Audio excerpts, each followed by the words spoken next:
want you to think about the last time you walked into a room and forgot why you were there. Or you were in the middle of a sentence and the word just disappeared. Maybe you chalked it up to stress, to being too busy, to not sleeping enough. And part of you believed that because the alternative felt too scary to say it out loud.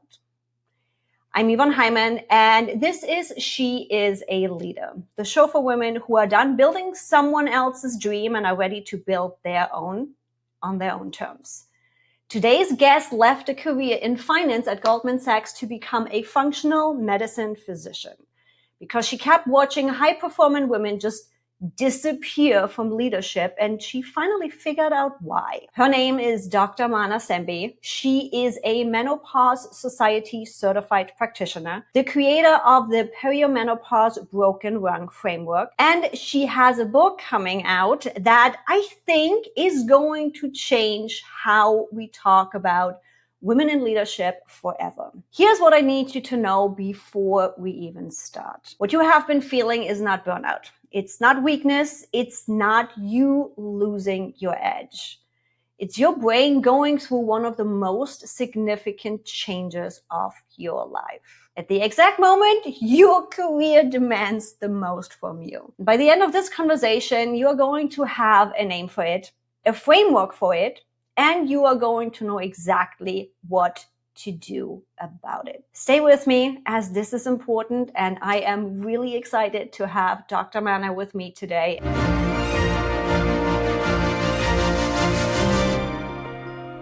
Without being diagnosed, but simply by the symptoms, I'm in the middle of my perimenopause too. So, oh my God, lady, why are we just starting to talk about this? Well, thank you, Evie. I'm so glad to be having this conversation today. It's a good question. In the last 2, 3, 4 years, certainly we've begun to talk about menopause and certainly also perimenopause. But for the longest time, we didn't because it was culturally just not okay to talk about these things. There has been a big shroud of privacy, of taboo nature, of manage this thing in the four walls of your own home, but don't talk about it in the public square, so to speak. And now I feel that for the last, I would say, several years, many women are stepping forward and talking about menopause as a real physiological change that every woman experiences in their life, and not talking about it is, it makes some people uncomfortable when we talk about this, right? But if we don't, that is to our detriment. If we don't talk about it, we don't raise awareness, we don't get the resources we need, we don't get the help we need, and as a result, we are never able to catch up. So it is not a surprise to me that when the Gen X woman came of age, right, the Gen X woman comes of age during the time when she's going through perimenopause and menopause and the world of AI and the world of technological advances, I think that this is a genie that cannot be put back in the bottle. It's out, it's going to be heard, it's going to get its say, and it's going to make the change that all women need across the whole world. So finally, thank goodness we're talking about it. And I was laughing over here. As I always tell you, my lovely listeners, if you're just listening, Evie's faces on the YouTube videos of the podcast episodes are hilarious. So you just missed me kind of giggling behind the scenes because I grew up with the only phones on the block and remembering to call the operator because I grew up in East Germany. I remember switching from a papier-mâché car in East Germany to actual cars, to self-driving cars, to the internet, to phones I can carry everywhere, to they suddenly don't have any buttons anymore, to now AI and all of these. And I'm looking back and I'm like, how often have I reinvented myself? How often have I seen a new world? And oh my God, even just my growth in asking for what I want or what I need. because I was raised with, you don't ask, you just serve, you just give. You are that old picture of mom is taking care of everybody, right? So when you were talk about the Gen X and growing up and all the changes we've seen and all the things, and honestly, I don't even know if I fall into Gen X or millennial. I never know. I'm somewhere in that age range. And when you were talking about all of this, I'm just sitting here giggling. I'm like, yeah, it's going to be interesting at some point talking to my nephew and my nieces of, yeah, this is what life used to look like. And I don't even feel that old yet. It's an interesting age to be in, isn't it? It is. And, there are plenty of young mothers that are perimenopausal and have just given birth or have toddlers. So, this is by no means an uncommon situation because women are having children later. Perimenopause in some women starts earlier. So, the two things can combine. And during perimenopause, our hormones are all over the place. So, if somebody thinks they cannot get pregnant, that's not really the thing. So you can definitely be perimenopausal and get pregnant, carry a whole pregnancy, and be the mother of very young children and be completely exhausted. I feel you so much on that one. I'm literally in my journey of getting all of the blood panels taken care of and getting data to what I'm seeing and what I'm feeling. And I would love for you to tell me about the women who sit across from you, the high achiever who comes in convinced she's just burned out or just losing her mind. What's actually happening to her? Yes, I will tell you only just this morning, this woman reaches out to me and says, I'm in my early 50s. I've reached out to my doctor to ask for either hormones or an antidepressant. I am so exhausted and I feel like I'm losing myself. What are her exact words? So this woman, she's an ABA therapist, one of those therapies that you do with young children that have autism. And I've known her for decades and I see that all the time. I hear from women who are on the verge of quitting their jobs because they feel they cannot perform at the same level anymore.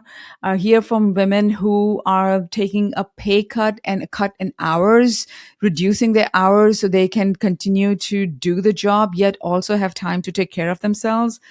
I hear from women who are not able to get the care that they need from their doctors. So it's really all about like something has happened and I don't have the language to explain it. And I am not finding the help that I need. Not from my doctor, not from my employer, not from my family. Nobody can tell me what's going on and I don't know what to do. Oh my God, yes. I look at even just the energy level for me, right? Not, yes, throughout the circle, energy levels change. Cool, awesome. And I also feel like I can't work a normal work day where it's like by 1 or 2 p.m., I often just completely burned out. Or it's this an emotion coming up, no matter if it's a positive or a negative emotion, that just pops out of me and I can see it. It's like looking at myself from the outside and I can see it. And I know this is not how I want to act right now. And there is nothing I can do. And I'm like, oh my God. Fortunately enough, I have learned to communicate of step away. Step away. I know what's happening right now. I do not want to have this conversation with you. Step away.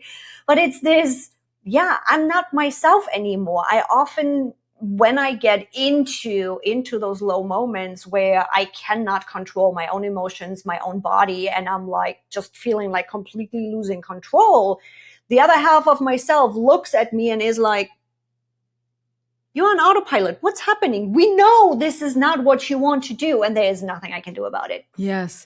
So the two things that really need to be paid a lot of attention to, one is this concept of burnout. We know that 60% of senior women in corporations are burnt out, but we don't ask where this burnout is coming from. And my guess is if we ask these women, where is the burnout coming from? What life stage are you in? I would bet you that at least half of them It is through menopause. Okay, we don't ask. Women in their 40s and 50s at work, 60% of them are burnt out. We do not ask where is this coming from.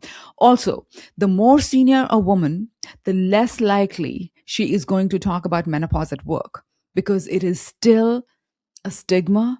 It is still taboo, especially in the corporate world, right? Because the any progress that this particular woman or any woman has made has been so hard won that you don't want to give the hint of a doubt to somebody who is in a position to promote you or not, for you to give them any ammunition to think she might not be able to perform. She is doubting herself. So women are not going to talk about it. We also don't ask about it because then it's going to be like, okay, we asked, they told us, now we don't know what to do, right? That's one thing. And the second thing that you are telling me about is this mood changes with the menopausal transition. This is a common, very common occurrence.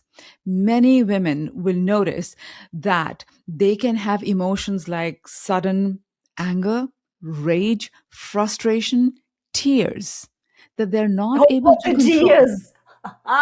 Yeah. Yes, right. Any of these emotions can come up suddenly at a time when it is most inconvenient to you. And yet you have to either step away or educate your team, like, I'm going to need a minute or two. And so, what is happening? What is really happening? And what we need women to understand is that your brain is changing. Your brain is changing in a very big way.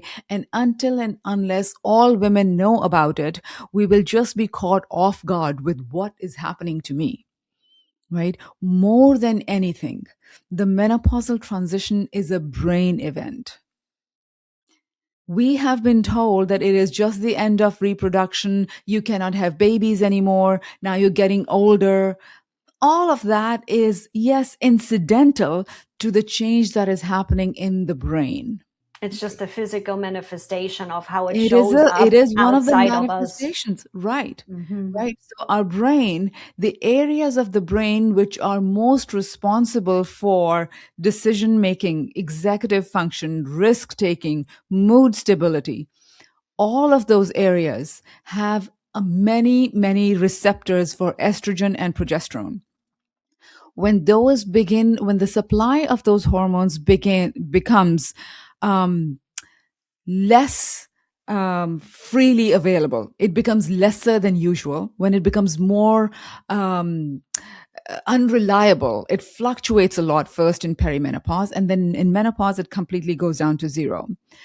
When this begins to happen, these areas of the brain that are so important for work, for balance, for judgment, for, you know, balancing all these things that we do, that's why things become a challenge. And if we don't understand what's happening, then we are just trying to chase our tail. Like, what's going on? Let me just catch a break. Yeah, I'm like the positive advantages of it is I definitely give less fucks at this point. So there is There is positivity in that. those changes too. There is that. There is this thing about Dr. Lisa Mosconi has talked about it, I think, that women, this is a rite of passage where you learn to develop more empathy for yourself. That one. Yep. Something that women often don't do through their younger years, right? Because they're always caretaking of others. And finally, at this point, it's like, no more. I'm going to take care of myself. And high time. The less fucks given. Yeah, and it's like even without the medical knowledge behind it and everything, it makes sense, right? We are the one supposed to, I'm not, but a lot of other women bearing the child, and the child needs to care and needs to be taken care of to survive. So naturally, it makes complete sense for me in nature that we do have a hormone build and our bodies and our mind works accordingly. So it always did make sense to me. I love, however, also how you make the connection, not just for us as women and in our personal life, you also make the connection again in leadership and work, and you call it the perimenopause broken rung. So I would love for you to walk me through that moment when you realize this is not just a health issue, but it's actually a leadership pipeline issue. How, walk me through this. So, my first career was at Goldman Sachs, and I was there in my 20s and my 30s. And what I used to see was like, okay, there's plenty of women here in the 20s and 30s, but somehow in the 40s and 50s, there's not that many. And certainly in late 50s and 60s, hardly any woman. And I'm like, where are they going? What are they doing? Where are these women? And when I became a doctor, I found that they are all sitting in my waiting room and other doctors' waiting rooms, basically asking, what is going on? I cannot perform at the same level anymore. I feel I am going to make a mistake. I'm going to have some judgment call that is going to go wrong. And I just don't trust my ability to function in the same way anymore. Now, notice nothing wrong has happened yet. They're just anticipating. They're just anticipating something is going to go wrong because they don't have that internal confidence anymore. Because, yes, they are losing words here and there. They are taking 2 or 3 times or 4 times as long to read and understand material that they were able to do effortlessly before. So they are translating correctly that something has changed and they want to be able to undo that change or fix it, but they don't know how to, right? So that's when I made the switch already from one career to the next, and I realized, okay, this is where the women are sitting. And by no means am I saying that we are still at only 29% of leaders that are women, all because of menopause. But I think this is a very big contributor to the fact that we don't have enough women leaders today. We are still far from 50-50 women representation in leadership. The idea of the broken rung, this is a concept that was introduced by McKinsey and Lean In. And what they said is that we used to have this idea of the glass ceiling in the 80s and the 90s, right? We've had that, okay, women can progress in careers in corporations to a certain level, but no further. And then when they actually did the research, they found that actually it's not that you can reach to a certain point and then finally you can't ascend anymore. They found that the ladder, if you want to use that metaphor, the ladder of career advancement for women is broken at the very first rung. Meaning, men and women start their careers in equal numbers, more or less. Okay. But right from the first promotion onwards, for every 100 men that make the promotion, only 90 women make it. So, right at the first promotion to manager, there is a difference. Fewer women get that promotion. And then at each successive rung, it's fewer and fewer and fewer and fewer, such that by the time we get to the top rung, it's only about 20 to 30% of women in leadership. And my idea is of the perimenopause broken rung, that in addition to all the rungs that we have already documented that are broken, which are things like lack of sponsorship, lack of mentorship, the bias that still continues, the microaggressions that still are there. There is this other giant broken rung that is faced by women just when they're getting to those really senior positions, right? In your 40s, often women are getting to that senior vice president level or managing director level, right? Those promotions. And at the same time, this big physiological change is happening in their bodies and brains, right? So just noticing that these two stages, the one of career advancement and the other one of change in the body and the brain, they are coinciding. And how many women are not able to achieve their professional goals because of the change in their body and their inability to receive the support that could help them. So we see a big decrease or a lack of increase is the right way to say it. With lack of increase, a sustainable increase in the number of women in leadership.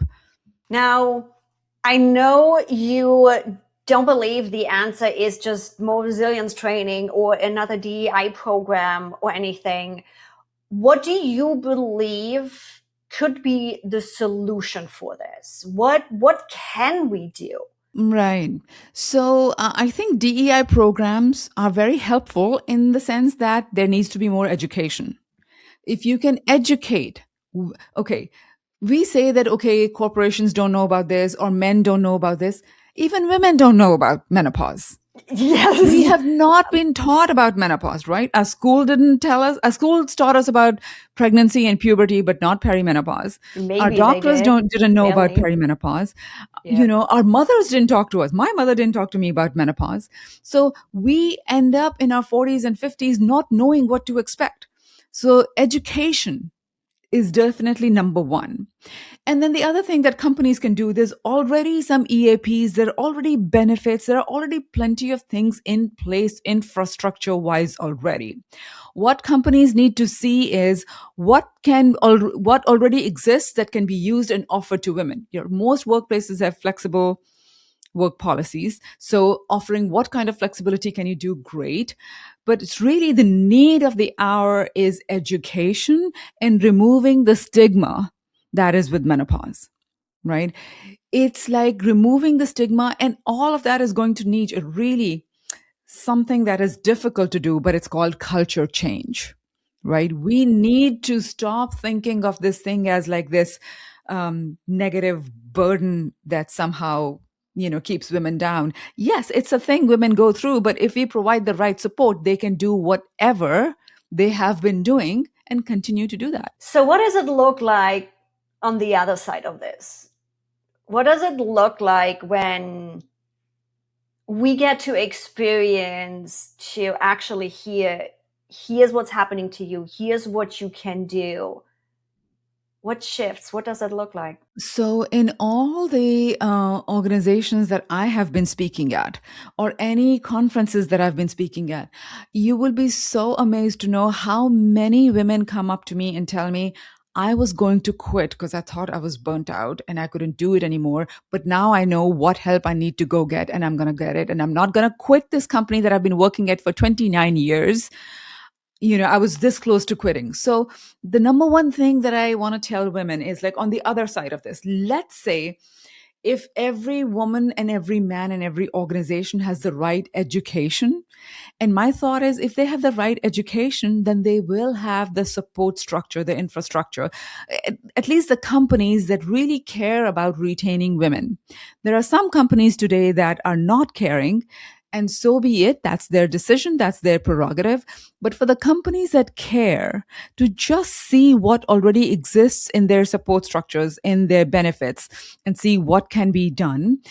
And for HR and managers to know that when a woman appears to be struggling in midlife and she hasn't come and said anything to you that I'm going through menopause, do not give her a performance improvement plan.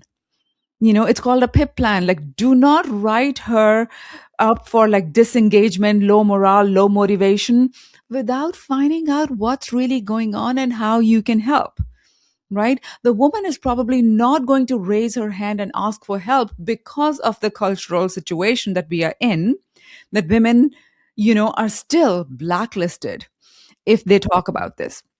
So, if you have a woman that has been a strong performer but suddenly seems to be struggling or quieter than before, figure out a way to have a conversation. Send your HR or whoever it is, and then provide the support that is needed, that she needs. Okay. And then you will notice a real difference in your retention, in your morale, in your productivity, in your profitability. And you will become one of those model organizations that people really want to work at. Dr. Manna, thank you. These conversations they need to happen, right? And they need to continuously happen. And for everybody listening, here's your one. No, actually, I got 2 action items for you today. Educate yourself and check what resources are available to you. Some of which are, by the way, in the description.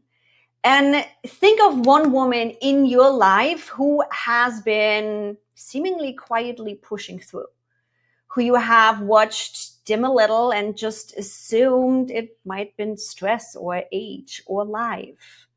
Send her this episode right now, right before you close this app. She has been waiting for somebody to give her the language for what she's feeling.